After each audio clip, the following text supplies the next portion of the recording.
John Cena did his promo this past Monday, and it was live on Raw. Of course, Raw was international, so it aired in the afternoon, and we had a raucous crowd for John Cena's promo. And of course, you and I have broken down, man, basically a dozen different ways. The iconic speech where Hulk Hogan turned heel at Bash at the Beach 1996. He dropped the big leg on Randy Savage. But that's not what people talk about. It was the promo afterwards in the ring as all the garbage was flying into the ring. That's what people remembered. That's what people talked about. Well, we finally heard from John Cena, not at Elimination Chamber, but a couple of weeks later. And it happened this past Monday on an international show, Eric. I bring that up to you because I don't know that everyone has put this together. Yes, it was a hot and lively crowd, but English wasn't their first language. I can't help but wonder would his promo have had more heat and felt more significant if they actually understood what he was saying, Eric. You think? Yeah. Wow. Now, let's explore just for a moment. Benefit of the doubt, perhaps.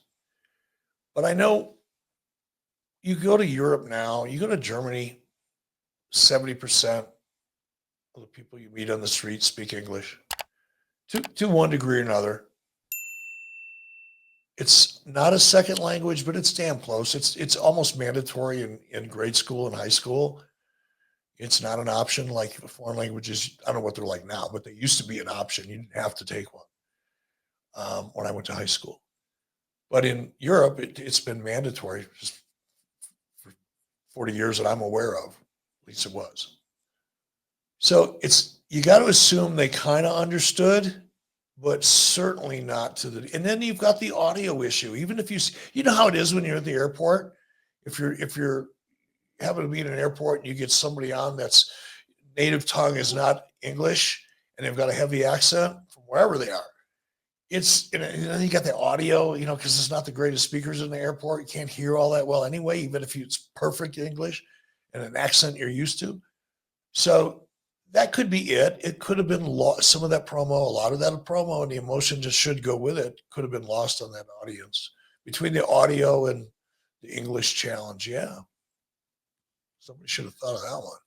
Well, I'm of the opinion the reason they did it over there is because John Cena is in Europe shooting a movie. So maybe it was out of necessity for his shooting schedule that they did this tour. And that way it makes sense. But I couldn't help but wonder, man, if he would have done this promo for Madison Square Garden, what would the heat have been like? Well, especially Madison Square Garden. I mean, they were just there, is my point. Yeah. Yeah. No, you're right, man. Isn't that fascinating? Though? Let's back up for just a second. So think about the commitment that was made here for Cena to be able to be a part of WWE right now, because they knew he had this movie. This just didn't get booked. That's not how movies work. That's right. So they probably had this on the books for over a year, at least penciled in for over a year. John did. So WWE went, well, the only way we're going to make this work is if we create a tour around his movie schedule. That's when you know you're over. That's when you know you're over.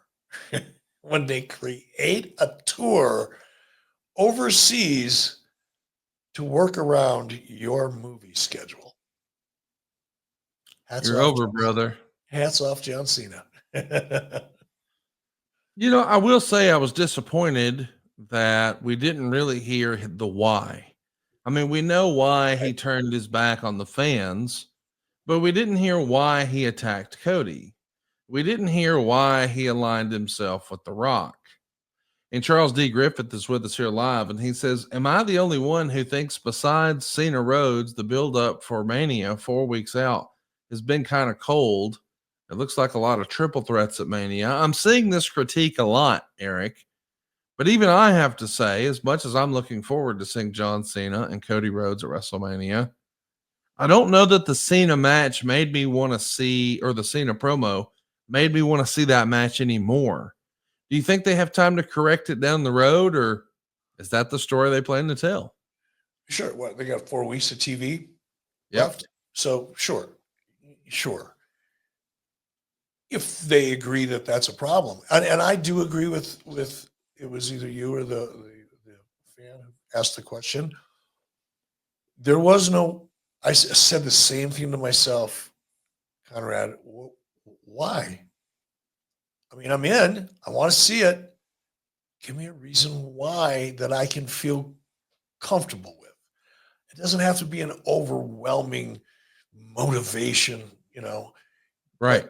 There's got to be a reason why. And if you start an angle out and that element of the story, that inciting incident, that thing that happens that sets you upon your journey, if that's a dud, it's a little harder to gain that momentum later on.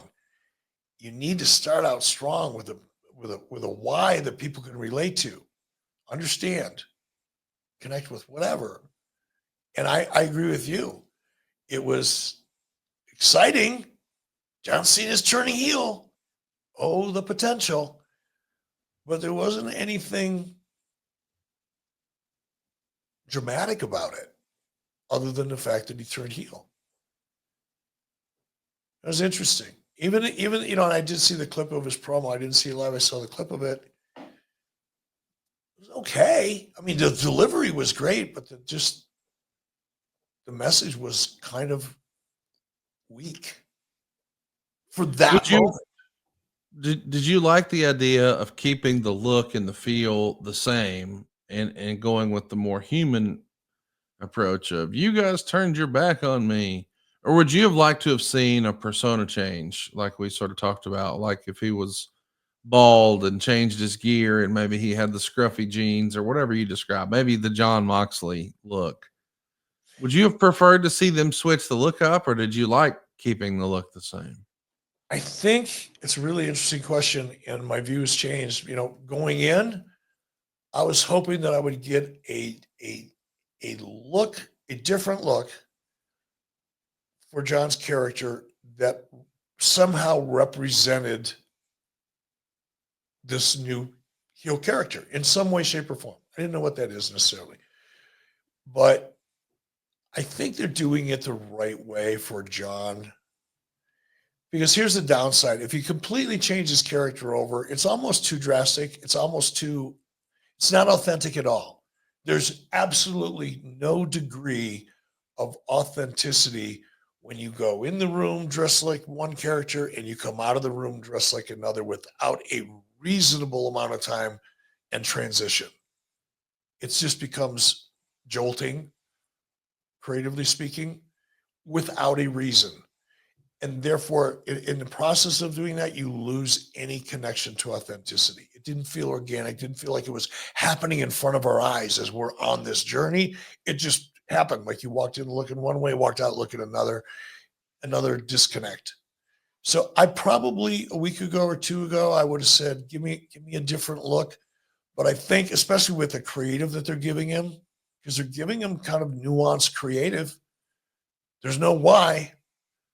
So we got to look for the reason, which means it's a nuanced motivation. And I think keeping him in that same character, the way they've introduced this story, probably the best idea. Well, the best idea is for you to hit that subscribe button, turn on the notifications bell now here at 83weeks.com. And if you've got a question for Eric, we want you to keep them coming. Eric, I do want to follow up. When you think about this match with John Cena and Cody Rhodes, as it is now, we'll call it a month out, 4 weeks out. Would you switch the title here? Would you let John Cena make history and become the 17th time world champion, maybe with some help from The Rock, and set up some future business? Or do you think it's important that Cody retains at this show, Eric? I don't think it's important that Cody retains. I think what's important is there's a great story that leaves everybody better off than they were when they started. And that's entirely doable here. And I think we could go back to the brief discussion we had a little while ago about Cena, Rock. Just let let Cena take it off Cody, let Rock take it off Cena, bring Cody back. If that story is laid out and committed to in a way that everybody believes it's going to happen, I think that would be awesome. You got the next year booked. You're not even there yet. You haven't even gotten on a plane to go to Vegas, and your next year's already booked. Could be. So in that scenario, would I see John getting the belt? Yeah, I would. It'd be interesting. It'd be good for Cody. There's a lot of look. You're not going to get, in my humble fucking opinion. Wow. Cody's not going to get a lot more over than he is staying on top. But he's such a good baby face and such a good face for the company. He'll get more over getting it back than he will holding on to it. That's the best way to say it. He'll get more steam, more momentum, more opportunity to get himself over in a different way if he's chasing that championship for the next 12 months as opposed to defending it.